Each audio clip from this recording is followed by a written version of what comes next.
할렐루야. 오늘은 고린도전서 1장 18절로 이하 31절의 말씀을 통해 복음 알기라고 하는 제목으로 말씀을 드리려고 합니다. 우리 마음을 여시고 말씀을 받으셔서 은혜가 되시기를 주님의 이름으로 부탁을 드립니다. 오늘 선교사가 아프리카에 들어가서 열심히 복음을 전합니다. 마침내 한 명의 성도를 얻게 되었습니다. 그러자 그 선교사는 하늘을 나르는 듯 기뻐하면서 그 성도에게 이런 질문을 던졌습니다. 성도님은 하나님께서 외아들 예수를 이 땅에 보내주셔서 우리를 구원한 사실을 믿습니까? 그저 그 선교사의 말을 들은 성도가 아무 대답도 하지 아니하고 주위에 있는 낙엽을 긁어 모아다가 그 안에다가 벌레 하나를 넣고 그리고는 낙엽에 불을 붙였습니다. 이제 불이 활 타오르자 그 성도는 그 낙엽 속에 있는 그 벌레를 끄집어내면서 선교사에게 이런 말을 했습니다.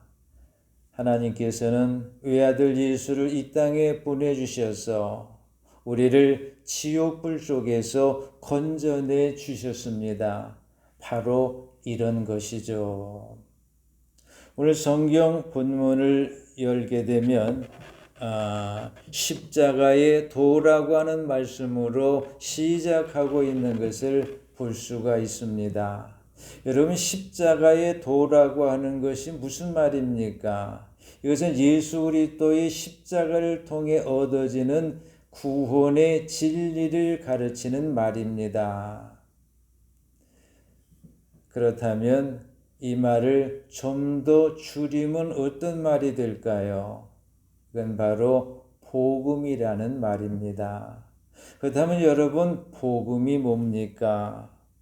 오늘 본문은 복음은 멸망하는 자들에게 미련한 것이라고 말씀하고 있습니다. 이런 사실을 오늘 18절 상반부에서 알 수 있는데요. 본문의 내용을 보게 되면 이렇죠. 십자가의 도가 멸망하는 자들에게는 미련한 것이요.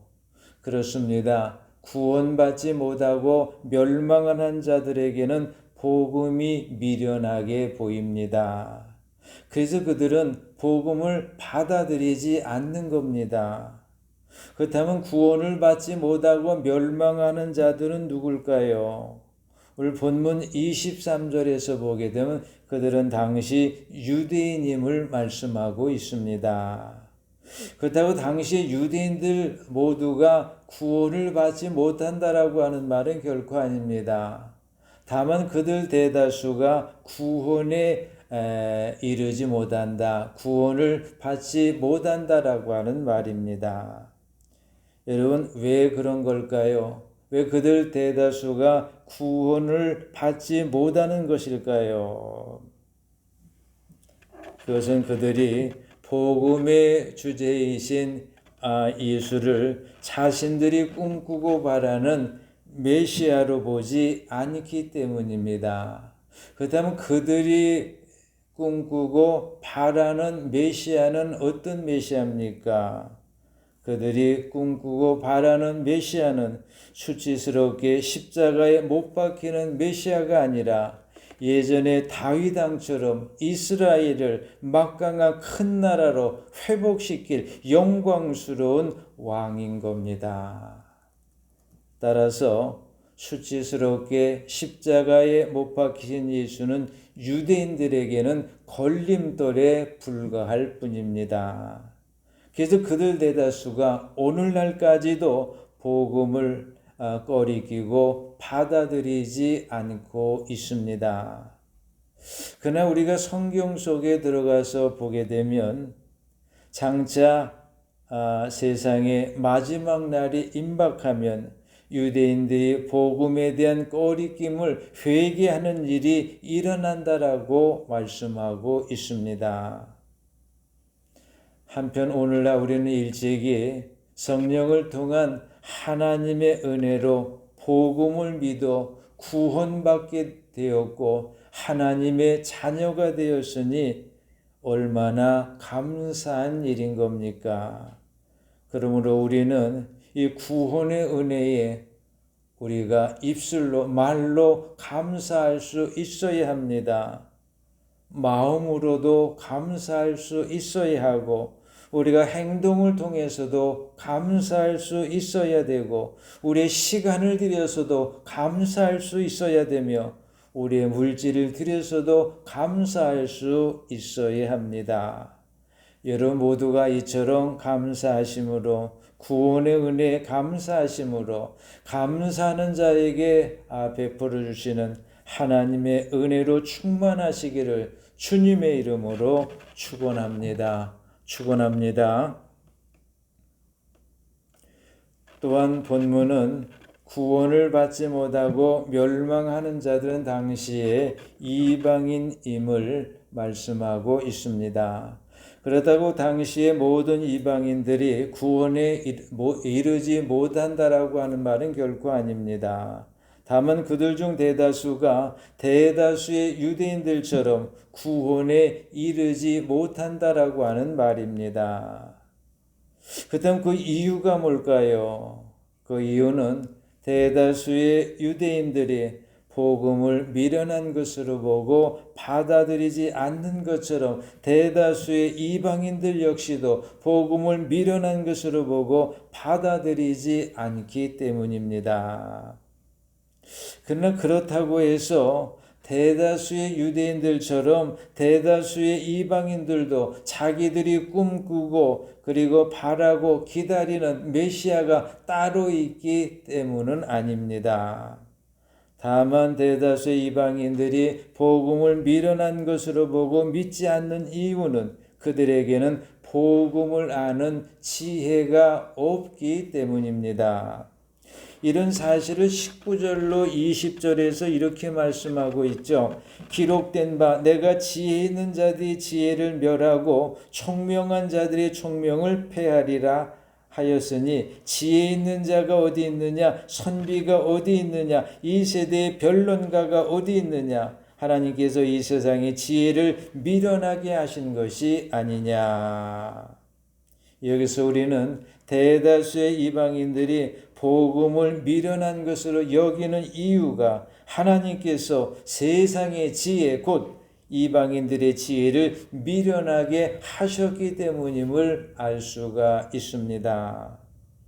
따라서 여러분 참 지혜는 어떤 겁니까? 참 지혜는 복음을 아는 지혜입니다. 따라서 복음을 아는 지혜니 이 참 지혜는 바로 영적인 지혜이기도 합니다. 왜 영적인 지혜입니까? 이 지혜는 세상으로부터 주어진 것이 아니라 하늘로부터 하나님으로부터 주어진 것이기 때문입니다. 그러므로 우리는 우리에게 복음을 잘 아는 참 지혜를 주셔서 복음을 믿어 구원의 길에 들게 하신 하나님 은혜에 다시 한번 감사할 수 있어야 합니다. 여러분 모두가 복음을 아는 참 지혜를 우리에게 주셔서 복음을 믿어 구원의 길에 들게 하신 하나님의 은혜에 다시 한번 감사하시기를 주님의 이름으로 부탁을 드립니다. 다음으로 여러분 복음은 어떤 겁니까? 오늘 본문은 복음은 구원을 받는 우리에게는 하나님의 능력이라고 말씀하고 있습니다. 이런 사실을 18절 하반부에서 알 수 있습니다. 구원받은 우리에게는 하나님의 능력이라.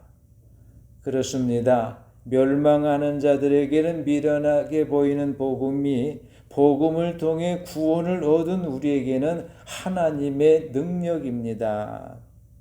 그렇다면 구원을 받은 우리는 누굽니까? 24절에 보면 구원받은 우리는 하나님으로부터 부르심을 입은 자들이라고 말씀하고 있습니다. 그렇습니다. 구원을 받은 우리는 하나님으로부터 부르심을 받은 자들입니다.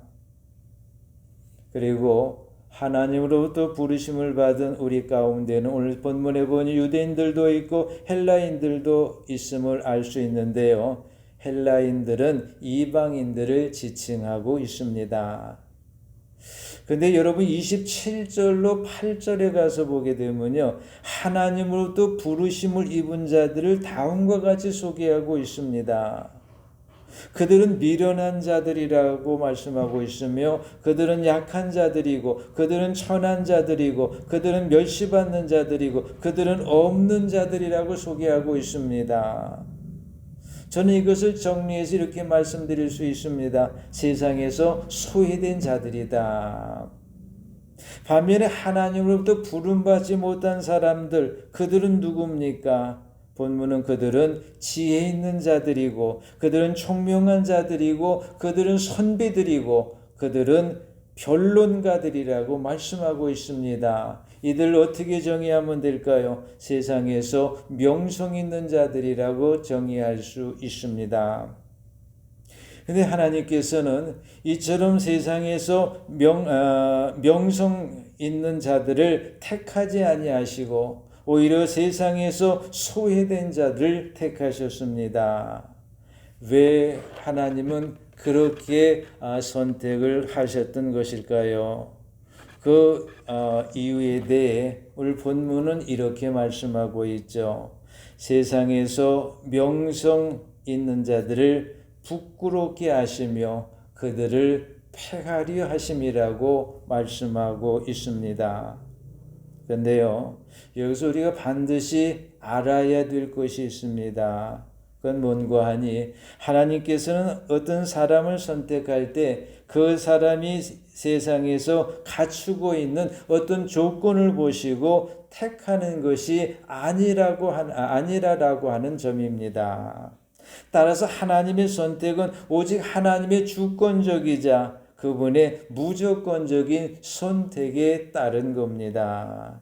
그러므로 하나님의 선택은 그 사람이 이 세상에서 소외된 자임을 보시고 그 사람을 선택한 것도 아니고 그 사람이 세상에서 명성 있는 자라고 하는 것을 보시고 그 사람을 선택한 것도 아니다라고 하는 겁니다. 다만 오늘 본문 속에서 하나님께서 세상에 명성 있는 자들 택하지 아니하시고 세상에서 소외된 자들을 택하셨다고 말씀하는 이유는 복음이 없는 세상적인 지혜로는 구원을 받을 수 없고 멸망받을 수밖에 없음을 강조하기 위한 것뿐입니다. 그렇습니다. 복음이 없는 세상적인 지혜로는 마지막 때에 구원받을 수 없고 멸망을 받을 뿐입니다. 따라서 마지막 때에 멸망을 당하는 자들은 오늘 본문에서 말씀하고 있듯이 그들은 자연적으로 부끄럽게 될 것이며 그들은 자연적으로 패하게 될 겁니다. 그리고 그때에는 그들이 아무리 후회해도 소용이 없습니다. 내가 세상에 있을 때 복음을 미련한 것으로 보지 아니하고 그것을 받아들일 걸. 그랬다면 내가 멸망당하지 않을 걸. 이렇게 아무리 후회해도 소용이 없습니다. 왜 그런 겁니까? 그들에게는 이미 기회가 지나가 버리고 만 겁니다. 그러므로 사람이 마지막 때의 부끄러움과 패함을 당하지 않으려면 세상에서 기회가 주어져 있을 때 복음을 믿어 구원의 길에 들어서야 합니다. 따라서 하나님께서 우리를 택하여 주신 것이 얼마나 감사한 일인 겁니까? 또다시 이 사실에 감사하시는 여러분 모두가 되시기를 주님의 이름으로 부탁을 드립니다.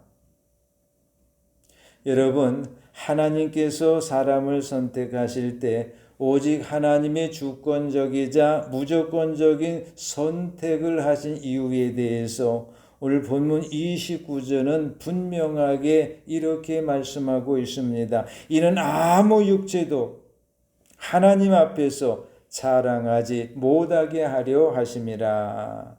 그렇습니다. 하나님께서 사람을 선택하실 때 오직 하나님의 주권적이자 무조건적인 선택을 하신 이유는 자신의 구원을, 사람이 자신의 구원을 하나님 앞에서 자랑하지 못하게 하려 하심입니다. 그러나 반면에 우리는 비록 하나님 앞에서는 자랑하지 말아야 하지만 주 안에서는 얼마든지 자랑해야 합니다. 이런 사실을 31절에서 이렇게 말씀하고 있죠. 기록된 바 자랑하는 자는 주 안에서 자랑함과 같게 하려 함이라. 여러분, 여기서 주 안에서 자랑하라고 하는 말이 무슨 말입니까? 이것은 나를 택하셔서 복음을 믿어 구원받게 하신 하나님만을 자랑하라고 하는 말입니다. 그러므로 이제 우리는 세상에 대한 것들에 대한 자랑을 멈추고 이제는 나를 선택하셔서 나로 하여금 복음을 믿어 구원받게 하신 하나님만을 자랑하는 저와 여러분 되어야 될 줄로 믿습니다.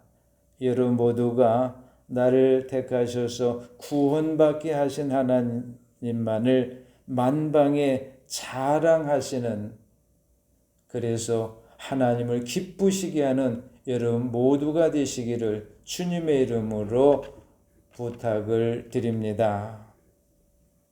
다음으로 여러분, 복음은 어떤 겁니까? 오늘 본문은 복음은 전도로 전해지는 것이라고 말씀합니다.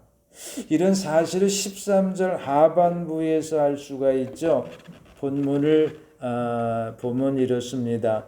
하나님의 지혜에 있어서는 이 세상이 자기 지혜로 하나님을 알지 못하므로 하나님께서 전도에 미련한 것으로 믿는 자들을 구원하시기를 기뻐하셨도다. 여러분, 여기서 하나님의 지혜에 있어서는 이 세상이 자기 지혜로 하나님을 알지 못한다라고 하는 말이 무슨 말입니까? 이것은 하나님께서 세상이 하나님을 알 수 있도록 세상에 두루두루 나타나셨지만, 다시 말하면 하나님께서 두루두루 세상에 하나님을 나타내 주셨지만 세상이 자기 지혜로 하나님을 알지 못한다라고 하는 말입니다. 다시 말하면 세상이 하나님을 알 수 있는 것들로 둘러쳐 있음에도 불구하고 세상이 복음이 없이 세상적인 얄팍한 지혜와 교만에 사로잡혀서 하나님을 알지 못한다라고 하는 말입니다. 이에 하나님께서는 전도에 미련한 것으로 믿는 자를 구원하셨다라고 말씀하고 있습니다. 여러분, 여기서 보게 되면요, 어쩜 이해가 잘 안 되는 부분이 있죠. 뭐예요? 전도를 미련한 것으로 말씀하고 있습니다. 왜 전도를 미련한 것으로 말씀하고 있을까요? 이것은 세상의 복음을 미련한 것으로 보는 것을 꼬집어서 하는 말입니다. 어쨌거나 여기서 중요한 것은 뭡니까? 복음은 전도를 통해서 전해지는 것이라고 하는 점입니다. 따라서 복음을 통해 구원을 얻어 하나님의 자녀가 되었고 장차 하늘나라 유업을 누리게 된 우리는 모두가 다 복음의 빚진 자들입니다. 그러므로 우리는 이 빚을 반드시 갚아야 합니다. 그리고 이 빚을 갚는 방법은 오직 하나, 전도뿐입니다. 그래서 사도 바울은 일찍이 깨닫고 로마서 1장 14절로 이어 15절을 통해서 이렇게 고백한 적이 있습니다. 헬라인이나 야만인이나 지혜 있는 자나 어리석은 자에게 다 내가 빚진 자라. 그러므로 나는 할 수 있는 대로 로마에 있는 너희에게도 복음 전하기를 원하노라. 내가 복음을 부끄러워하지 아니하오니 이 복음은 모든 믿는 자에게 구원을 주시는 하나님의 능력이 됨이라. 또한 사도 바울은 고린도전서 9장 16절을 통해서는 이런 고백도 했습니다. 내가 복음을 전할지라도 자랑할 것이 없으면 내가 부득불 할 일임이라. 만일 복음을 전하지 아니하면 내게 화가 있을 것이로다. 또한 사도 바울은 사도행전 20장 24절을 통해서 이런 고백을 한 적도 있습니다. 내가 달려갈 길과 주 예수께 받은 사명 곧 하나님의 은혜의 복음을 증언하는 일을 마치려 하면은 나의 생명조차 조금 더 귀한 것으로 여기지 아니하노라. 이제는 우리가 복음의 빚을 갚을 차례입니다. 주님께서는 하늘로 올라가시기 직전에 사도행전 1장 8절을 통해서 제자들에게 복음의 빚을 갚는 방법을 알려주셨습니다. 다른 말로 하게 되면 전도의 방법을 알려주셨습니다. 어떻게 알려주셨습니까? 이렇게 알려주셨죠. 오직 성령이 너희에게 임하시면 너희가 권능을 받고 예루살렘과 온 유대와 사마리와 땅끝까지 이르러 내 증인이 되리라. 이 말씀이 우리에게 무엇을 알려주고 있습니까? 아, 그렇구나. 전도는 가장 가까운 곳에 있는 사람부터 하는 거구나. 아하, 그렇구나. 전도는 가장 가까운 곳에 있는 사람부터 해야 되는 것이로구나. 우리에게 그렇게 알려주고 있습니다. 그렇다면 가장 가까운 곳에 있는 사람, 가장 가까운 사람이 누굽니까? 나의 믿지 않는 내 가족이며 내 친지며 이웃이 아닐 수 없습니다. 따라서 우리는 우선적으로 믿지 않는 나의 가족과 친지와 이웃에게 복음을 전해서 그들로 구원받은 하나님의 자녀가 되게 해야 됩니다. 그것을 통해서 우리가 빚진 복음에 빚진 것을 갚아 나가야 합니다. 한 청년이 불이 난 5층 건물에 뛰어들어가서 자고 있는 주민들을 깨워서 탈출시켰으나 정작 자신은 쓰러져 생명을 잃었다는 소식이 보도된 적이 있습니다. 불이 난 건물은 서울 마포구 서교동에 있는 건물이었는데요. 불이 나게 된 것은 여자친구의 이별 통보에 분노한 한 20대 청년이 그 건물에 홧김에 불을 질렀기 때문입니다. 정작 자신은 쓰러져서 생명을 잃은 청년의 이름은 안치범으로 당시 28세였습니다. 그가 생명을 잃게 된 연유는 이렇습니다. 불이 나자 그는 불이 난 것을 알고 제일 먼저 탈출을 했습니다. 그리고는 119에다가 신고를 했습니다. 여기 불이 났으니 빨리 와서 불을 꺼달라고 신고했습니다. 거기까지만 했으면 이 청년은 죽지 않았습니다. 그러나 그는 다시 불이 난 건물로 뛰어 올라가서 여기저기 다니면서 잠든 그 주민들을 깨우려고 동분서주했습니다. 따라서 경찰 조서에서 어떤 주민은 이렇게 말합니다. 새벽에 자고 있는데 초인종 소리가 들려서 잠에서 깨서 탈출을 할 수 있었습니다. 또 어떤 주민은 이렇게 말합니다. 누가 문을 세차게 두둥겨서 열고서 그리고 나서 불이 난 것을 알고 탈출할 수 있었습니다. 그 청년 덕분에 원룸 21개가 있는 그 건물에서 다른 사망자는 한 사람도 나오지 않았습니다. 그러나 정작 그 청년은 건물 5층 옥상 입구 부근에서 유독가스에 질식된 채 쓰러져 있었고 발견되어서 병원으로 옮겨졌지만 끝내 사망하고 말았습니다. 여러분, 이런 사실이 우리에게 주고 있는 메시지가 뭡니까? 전도의 시급성이라고 하는 겁니다. 누가 언제 돌이킬 수 없는 일을 만날지 모를 일이기 때문입니다. 더욱이 요즘 코로나로 인해서 사망하는 사람들이 늘고 있는 때를 생각한다면 복음을 전하는 일은 분초를 다투는 일이 아닐 수 없습니다. 이에 우리는 분초를 다투어 나의 믿지 않는 가족과 친지와 이웃에게 복음을 전해야 됩니다. 그러면 하나님이 기뻐하십니다. 전도하는 것만큼 하나님이 기뻐하시는 일은 없습니다. 그리고 하나님께서 기뻐하시면 하나님께서는 사람의 원수와도 화목하게 해 주십니다. 이런 사실을 잠언서 16장 17절에서 이렇게 말씀하죠. 사람의 행위가 여호와를 기쁘시게 하면 그 사람의 원수라도 그와 더불어 화목하게 하시느니라. 여러분, 중요한 말씀드립니다. 여러분, 인생에서 성공하는 성공의 비결을 뭐라고 보십니까? 하나입니다. 화목입니다. 우선은 하나님과 화목입니다. 다음은 사람들과의 화목입니다. 이렇게 하나님과 화목하고 사람들과 화목하게 되면요, 그 사람 인생에서 성공할 수밖에 없습니다.